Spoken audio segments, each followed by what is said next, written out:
하나님 말씀 누가복음 6장 12절에서 26절 교독하겠습니다. 누가복음 6장 12절에서 26절까지 말씀입니다. 오늘은 1월 30일 월요일 아침입니다. 1월 30일자 본문 누가복음 6장 12절에서 26절까지 말씀 교독하겠습니다. 신약성경 98쪽에 있습니다. 이때 예수께서 기도하시러 산으로 가사 밤이 새도록 하나님께 기도하시고 밝음에 그 제자들을 부르사 그 중에서 12를 택하여 사도라 칭하셨으니 곧 베드로라고도 이름을 주신 시몬과 그의 동생 안드레와 야고보와 요한과 빌립과 바돌로메와 마테와 도마와 알페오의 아들 야고보와 세롯이라는 시몬과 야고보의 아들 유다와 예수를 파는 자 될 가룟 유다라. 예수께서 그들과 함께 내려오사 평지에 서시니 그 제자의 많은 무리와 예수의 말씀도 듣고 병 고침을 받으려고 유대 사방과 예루살렘과 두로와 시돈의 해안으로부터 온 많은 백성도 있더라. 더러운 귀신에게 고난 받는 자들도 고침을 받은지라. 온 무리가 예수를 만지려고 힘쓰니 이는 능력이 예수께로부터 나와서 모든 사람을 낫게 함이로라. 예수께서 눈을 들어 제자들을 보시고 이르시되 너희 가난한 자는 복이 있나니 하나님의 나라가 너희 것이며 지금 줄인 자는 복이 있나니 너희가 배부름을 얻을 것이며 지금 우는 자는 복이 있나니 너희가 웃을 것이며 인자로 말미암아 사람들이 너희를 미워하고 멀리하고 욕하고 너희 이름을 악하다 하여 버릴 때에는 너희에게 복이 있도다. 그날에 기뻐하고 뛰놀라. 하늘에서 너희 상이 큼이라. 그들의 조상들이 선지자들에게 이와 같이 하였느니라. 그러나 화 있을진저 너희 부요한 자여 너희는 너희의 위로를 이미 받았도다. 화 있을진저 너희 지금 배부른 자여 너희는 줄이리로다. 화 있을진저 너희 지금 웃는 자여 너희가 애통하며 울리로다. 모든 사람이 너희를 칭찬하면 화가 있도다. 그들의 조상들이 거짓 선지자들에게 이와 같이 하였느니라. 아멘. 예수님은 밤새 기도하신 후 제자 12를 택한 후에 사도라고 칭하셨습니다. 산에서 내려오자 많은 무리가 예수님을 기다리고 있었습니다. 각종 질병과 귀신에서 해방되기를 바라셨기 때문이죠. 예수님의 능력으로 그들을 회복시켜 주셨습니다. 예수님은 부유하고 배부르고 웃고 또 칭찬을 받는 자에게는 화가 있지만 가난하고 줄이고 울면서 예수님 때문에 핍박을 받는 자는 복이 있다라고 말씀하셨습니다. 오늘 질문은 이겁니다. 교회는 어떤 공동체입니까? 교회란 어떤 공동체입니까? 이것이 오늘 질문이에요. 먼저 12절에서 16절까지 말씀, 주님이 불러 세워주신 신앙 공동체입니다. 주님께서 불러 세워주신 신앙 공동체가 교회입니다. 우리가 지난 토요일 날 묵상했는데 예수님이 안식일 때문에 갈등이 증폭되자 십자가 사역 이후의 일들을 밤새 기도하심으로 준비하셨습니다. 그러면 그 기도한 후에 준비한 일이 무엇인가? 바로 제자 12를 따로 불러서 사도라고 칭하시는 제자를 세우는 일이 그 일이었습니다. 집중적으로 12명을 추려 제자 훈련을 거친 후에 세상을 향해 나가 주의 일을 감당할 사도들로 만들려는 것이죠. 여기서 굉장히 중요한 개념이 두 가지 나오는데 분명히 제자를 불러라고 하시고 사도라 칭하셨다 이렇게 표현하고 있어요. 13절에 예수님과 함께 다니면서 보고 배우고 훈련 받을 때 이것은 제자라고 부릅니다. 그러나 영원히 제자로 남는 것이 아니고 그 훈련 받은 끝난 다음에 주님께서 부활승천하시고 안 계실 때에 예수님의 DNA가 들어가서 똑같은 마음과 심정과 능력을 가지고 예수님이 하셨던 여러 가지 일들을 해 나가는 사람을 사도라고 부르는 것이죠. 사도는 보냄을 받은 사람이에요. 보냄을 받은 사람. 여기서 알 수 있는 게 뭐죠? 제자가 곧 사도가 되는, 제자란 사도가 되기 위한 훈련을 받는 사람들이라는 걸 알 수 있어요. 이게 나랑 뭔 상관이 있는데요? 이게 상관이 있습니다. 예수 그리스도를 믿는 사람들은 모두 주님의 제자인 줄로 압니다. 동시에 훈련을 받은 후 세상에 파송되어서 나가서 주의 사도로 살아가는, 우리는 사신, 중국에 사신 보냈어요, 일본에 사신 보냈어요. 사신이라고 우리는 주로 많이 알려졌는데 사신이 여러 명일 때 사도라고 부르는 거예요.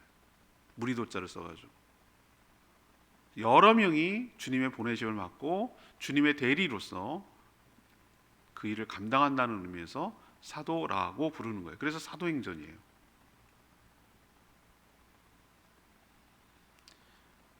열두 제자를 가만히 살펴보십시오. 정말 다양한 사람들이 택해지고 불려지고 세워졌다는 것을 알 수 있어요.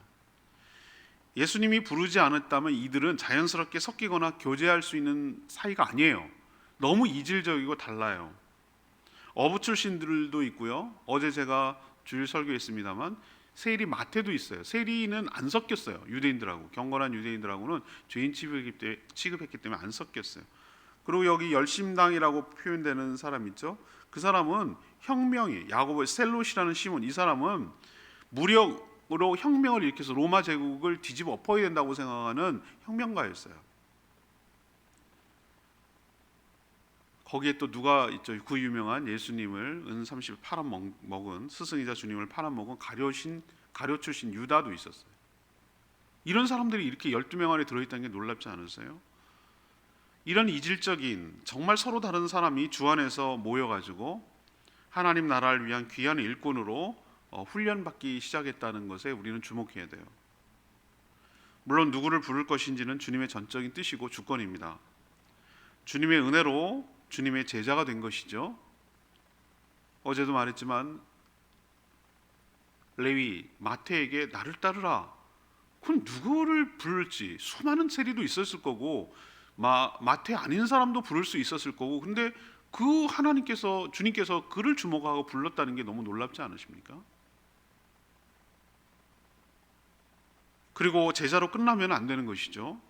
결국은 예수님의 마음, 예수님의 심정, 예수님의 그 마음을 가지고, 능력을 가지고 세상으로 나가서 예수님이 하셨던 여러 가지 일들을 기꺼이 감당해야 될 사도로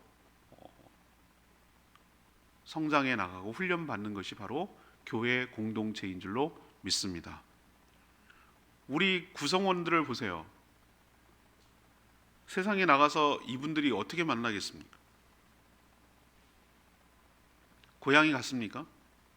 제가 보니까 고향이 다 다른데요. 경상도도 있고 전라도도 있고, 우리 충청도는 없나? 충청도는 없는 거. 다 달라요. 무슨 향후에 만나겠어요, 여러분들? 안 만납니다. 직업이 비슷합니까? 안 만납니다. 그런데도 어떻게 이렇게 이건 전적인 하나님의 부르심이고 주의 은혜인 줄로 압니다. 모여서 쎄쎄쎄 하면서 즐겁게 놀고 그러게 수다 떨면서 놀자고 여기 모였냐고요? 아니에요. 그러면 안 돼요, 여러분. 우리가 모여 있을 때는 뭐 하는 겁니까? 제자 훈련하는 거예요. 제자 훈련이 공부가 제자 훈련이 아니라 주님을 하는 일들을 보고 배우는 게 제자 훈련이에요. 그러고 나서 제자 훈련으로만 멈추면 그게 교회가 망가지는 거예요. 제자 훈련의 목적은 무엇입니까? 뭘 하기 위한 겁니까? 세상 속으로 나가 사도로 살기 위한 것입니다. 이게 바로 교회가 존재하는 이유고 예수님이 12를 세우는 일이고, 밤새 그렇게 기도하면서 씨름하면서 그 다음을, 본인이 십자가에 죽고 나서 부활을 승천했을 때 그 다음을 어떻게 생각할 것인가를 고민하기 위해서, 고민 때문에 기도를 한 거거든요. 그 고민의 결과가 바로 사람을 세우고 주님의 제자를 세우고 주님의 사도로 세우는 일이 바로 하나님의 일이에요. 우리도 동일하게 딴 것이 아니라 이 주님의 본받아서 우리 역시 제자로 세우고 주님의 사도로 파송하는 일을 우리도 끊임없이 교회가 감당해야 될 줄로 믿습니다. 여기 보면 사람 차별하지 않았어요. 배운 자, 있는 자, 가진 자, 그런 사람 없었어요. 누구도 하나님께서 택하셔서 부르시면 제자가 될 수 있다는 거 우리에게 가르쳐주고, 보세요, 12명 중에 한 명은 완전히 팔아먹을 사람도 있었어요. 그런데도 제자 삼으셨어요. 도저히 섞일 수 없는 혁명가 꿈꾸는 사람도 있었어요. 그래도 제자 삼으셨어요. 우리도 이렇다면, 주님도 이렇다면 우리도 이렇게 따라가면서 주님의 제자 만드는 일에 힘쓰는 저희 교회가 되기를 원합니다. 두 번째는 교회란 뭔가, 17절 19절까지 말씀, 세상을 치유함으로 회복시킬 공동체가 교회입니다. 세상을 치유함으로 회복시킬 공동체를 말합니다. 예수님이 산에서 이제 기도하고 12를 세우는 작업을 산에서 하셨던 것 같아요. 그리고 평지로 내려오셨어요. 그러자 예수님을 기다리고 있던 많은 무리가 있었어요. 예수님이 필요했던 사람들이 너무너무 많은 거예요. 그래서 어디로 갔는지 언제 있는지 모르지만 정말 어디 가지 않고 예수님을 그만큼 뭐 하는 거죠? 절박해요. 그리고 간절해요. 예수님으로만 자신들의 삶의 문제를, 삶의 필요를 해결하고 채울 수 있기 때문에 예수님을 이렇게 간절히 기다린 것이죠. 우리도 생각해 보세요. 예수님 아니어도 나는 살 수 있다고 생각하면 예수님을 찾겠어요? 예수님만이 내 삶의 근원적인 문제를 해결해 줄 수 있다고 믿기 때문에 여러분이 주님을 기다리고 만나려고 한 건 아니겠어요? 이런 간절함, 이런 믿음이 있기 때문에 만나는 거예요. 기다리다가 에이 안 오네 뭐 에이, 그리고 간 사람들은 주님을 만나서 해결받지 못했어요. 에이 딴 거 하지 뭐, 아픈 사람은 어디 병원 찾아보지 뭐, 이런 사람들은 예수님 못 만났어요. 이런 믿음, 이런 간절함이 믿음으로 나타난다고 제가 말씀드리는데, 믿음이 간절함으로 나타나고 간절함이 행동으로 나타난다고 제가 이번 주에 아마 말씀을 할 거예요. 그런 표현을 쓸 거예요. 말씀이 갈급한 심령, 누구도 세상에서 나의 심령을, 내가 살아가야 될 인사이트, 그 통찰력을 주는 데가 없기 때문에 예수님의, 하나님의 말씀, 하늘나라의 말씀, 주님이 전해주신 하나님의 말씀은 단비처럼 생수처럼 너무 달콤하고 너무 좋은 거예요. 그래서 예수님을 기다린 거예요. 어디 아프지 않아도. 사실 몸은 멀쩡해도 그 빈 마음을 채울 길이 없는 거예요. 어디도 공허해. 무엇을 들어도 그때 잠깐이고, 술을 마셔도 그때 잠깐이고, 재미있는 프로를 봐도 그때 잠깐이고, 영화를 봐도 잠깐이고, 그리고 끝나고 나면 더 허하고 더 공허하고 더 쓸쓸하고 더 외로워요. 이건 채울 수가 없어요. 무엇으로도 채울 수가 없어요. 그런데 희한하죠? 하나님의 말씀이 내 가운데 심령이 들려지면, 내 마음에 채워지기 시작하면 뭔가 모를 소망과 뭔가 모를 희망과 뭔가 모를 새 힘이 나오는 거예요. 생명이기 때문에, 말씀이 생명이기 때문에. 말씀이, 사람이 떡으로만 사는 것이 아니라 하나님의 말씀으로 산다는 말이 전 뭔지 알 것 같아요. 사람이 밥만 먹고 살 수 없어요. 사람은 밥으로 먹고 사는 존재가 아니에요. 하나님의 사랑과 하나님의 진리가 담겨있는 그 말씀이 우리 가운데 들어올 때, 예수 그리스도가 우리 가운데 들어올 때, 우리 영혼이 소생하고 우리 영혼이 살아나고 회복되고, 그래서 진정한 행복과 자유와 행복을 누리게 될 줄로 믿습니다. 그걸 알기 때문에 기다리는 거예요. 예수님을. 약속 시간 몇 시에 온다고 그랬어요? 이거 없잖아요. 옛날에 시간도 없고. 그냥 기다리는 거예요. 온갖 질병에 시달리며 제대로 치료도 받지 못하고 고통 가운데 살아가는 병자들은 예수님이 누구보다도 귀한 의사고 생명의 은인이에요. 또 더러운 귀신이 들려서 고난 가운데 신음하며 눌려서 지내는 사람들은 예수님만이 해방시켜 주시고 자유를 주실 능력을 가진 유일한 분이에요. 능력의 원천이신 주님으로부터 모든 삶의 문제가 해결되었기 때문에 이렇게 많은 사람들이 주님을 애타게 기다리고 있는 것입니다. 우리도 주님을 지금 기다리고 있어요. 주님이 다시 오셔야 이 세상의 모든 문제가 저는 해결될 거라고 믿어요. 대통령 바꾼다고요?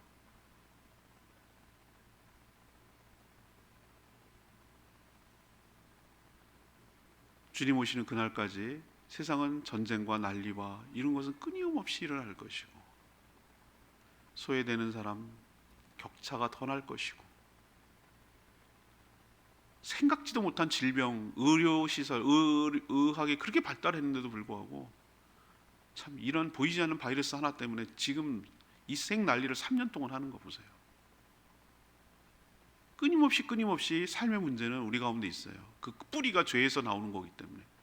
그러나 주님이 다시 오셔서 새하늘과 새 땅을 만드시고 주님이 공의와 사랑으로 통치하시는 그 나라가 될 때, 새 나라가 될 때, 새로운 세상이 될 때, 새로운 차원의 천국이 열릴 때 비로소 인간이 갖고 있는, 이 세상이 갖고 있는 모든 문제가 근원적으로 해결될 줄로 믿습니다. 우리도 기다리는 거예요. 그래서 주님을 기다리는 거예요. 그들의 기대에 어긋나지 않도록 오늘 예수님 보세요. 일일이 그들을 다 치료하시고 고쳐주시고 회복시켜 주신 줄로 믿습니다. 그들의 필요를 채워주신 거예요. 왜 12 제자를 부르시고 사도라고 칭하셨을까요? 아까 말씀드렸잖아요. 13절에 지금 예수님이 하고 있는 일들, 예수님을 그렇게 애타게 기다리고 그 필요를 애타게 기다리면서 채워주기를 간절히 바라는 그 일들을 누가 하라는 겁니까? 너희들이 하라는 거예요. 너희 교회가 하라는 거예요.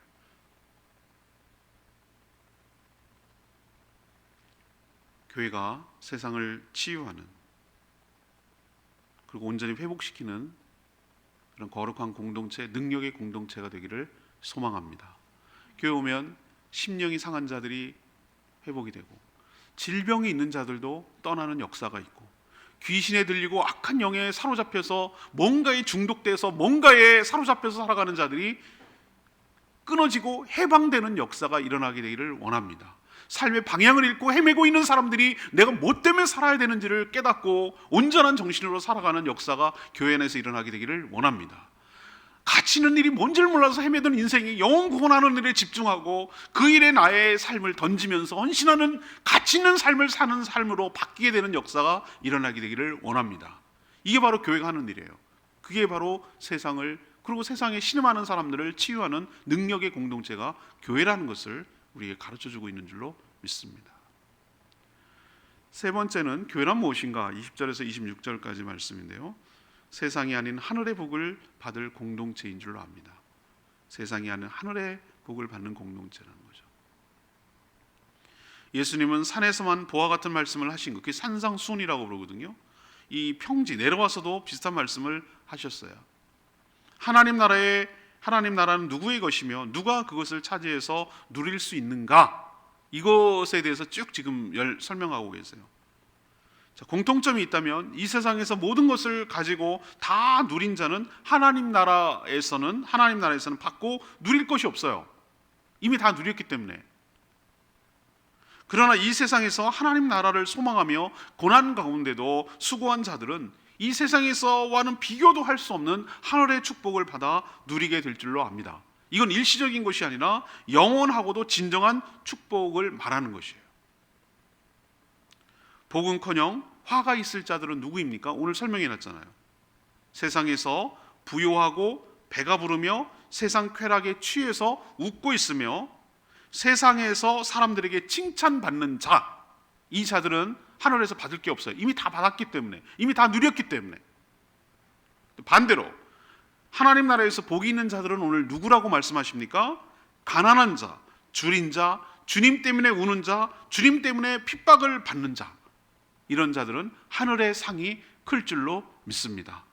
여기서 가난하다라는 것은 물질적으로도 그렇다는 얘기고, 내 마음이 가난한 것이고 내 하나님 은혜로는 밖에 살 수 없다고 생각을 하고 늘 은혜를 사모하며 살아가는 자들을 가난하다고 말하는 것이죠.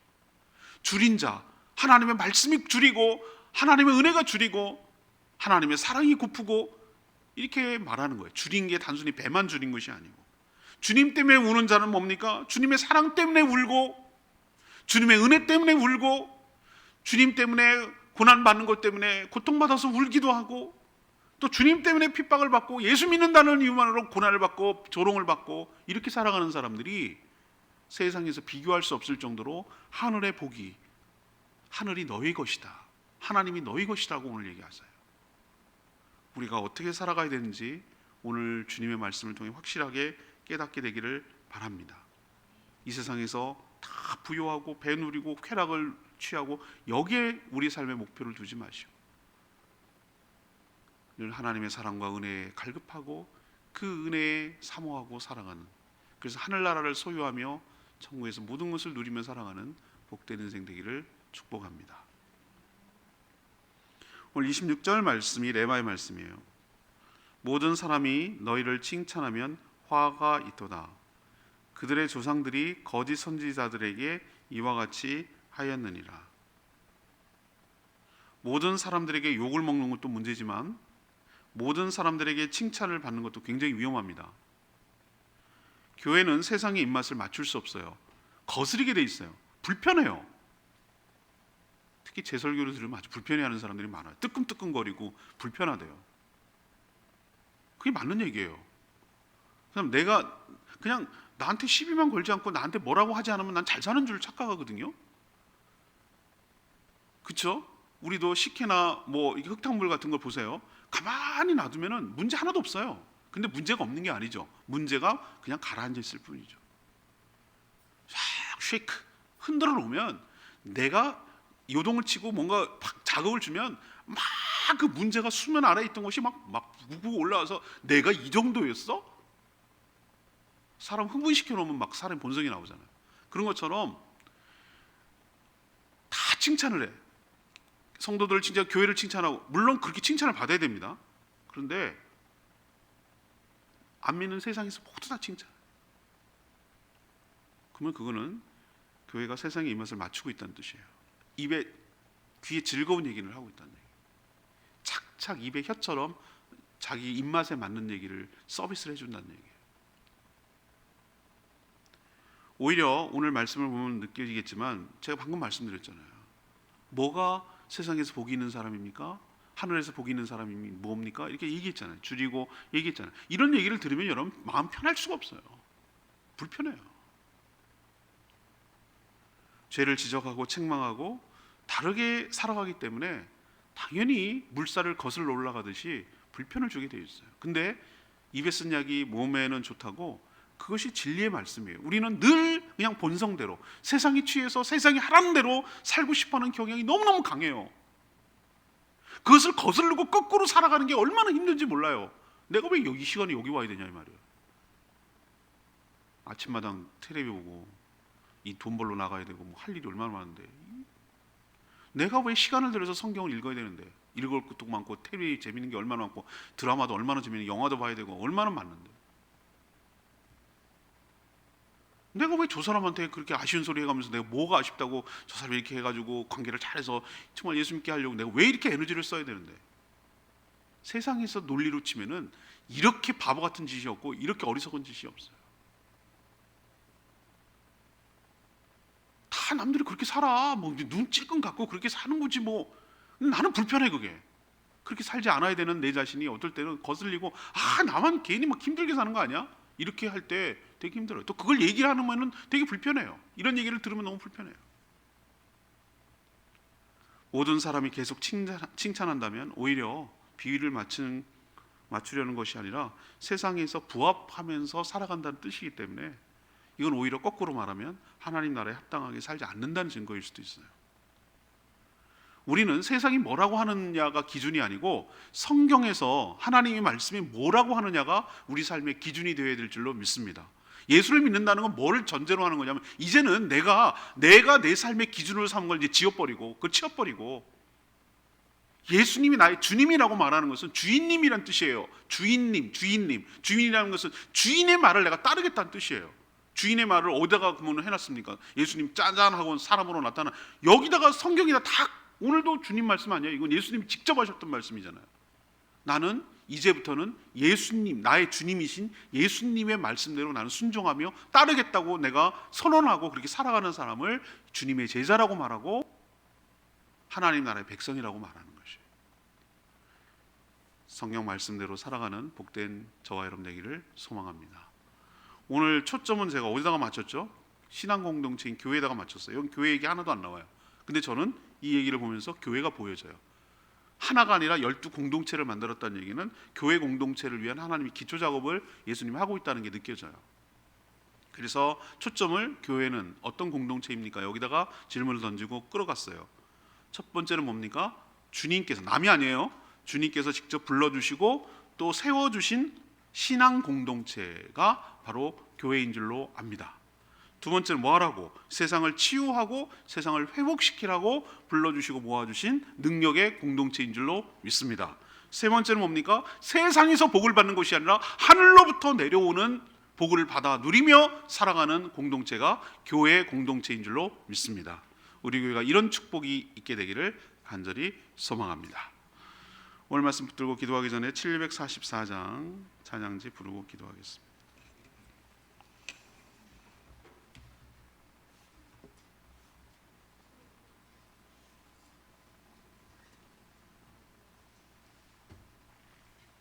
심령이 가난한 자는 744장입니다.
산상수훈만 아니라 평지수훈도 오늘 내려와서 하신 말씀도 비슷해요.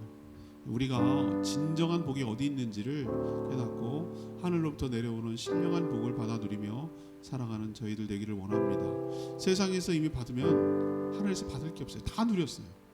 그런데 정말 주님 때문에 울고 주님 때문에 핍박을 받고 주님 때문에 줄이고 목마른 자는 하나님의 상을 받게 될 줄로 믿습니다. 우리가 이런 공동체가 되게 달라고 주여 외치며 기도합니다. 주여 하나님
저희 교회 공동체가 신앙 공동체가 무엇인지를 가르쳐 주셔서 감사합니다. 서로 다르지만 주님이 불러 모아 주셨습니다. 주님의 제자로 훈련받고 그리고 세상에 나가서 주님의 손발이 되어 주의 일을 감당해야 할 사도들임을 믿습니다. 예수님은 크신 능력으로 온갖 문제를 갖고 살아가는 자들의 모든 필요를 다 채워주셨습니다. 저희도 그 필요를 채움을 받았습니다. 그러니 저희도 세상을 치유하며 회복시켜 나가는 능력의 공동체가 되기를 소망합니다. 저희도 세상 아닌 하늘의 복을 받기를 원합니다. 가난하고 줄이며 울고 핍박을 감수하며 살아갈 때 하나님께서 다 아시고 위로해 주시며 하늘의 상급으로 보상해 주실 줄 믿습니다. 하늘의 소망을 가지고 주의 은혜로 사모하며 살아가는 복된 공동체가 되게 하여 주시옵소서. 오늘도 간구하는 기도 주님 들어주시고 1월 한 달 잘 마무리하고 2월을 잘 준비할 수 있도록 은혜를 베풀어 주시옵소서. 특별히 영혼군하여 주님의 제사 삼는 거룩한 공동체로 저희 교회가 세워갈 수 있도록 축복하여 주시옵소서. 주님 손에 모든 것 맡기며 예수 그리스도의 이름으로 축복하며 기도합니다. 아멘. 오늘 하루도 주님의 은혜 가운데 이 한 주간도 주님의 은혜 가운데 살기를 축복합니다. 예, 충분히 기도하고 오늘 시작하겠습니다.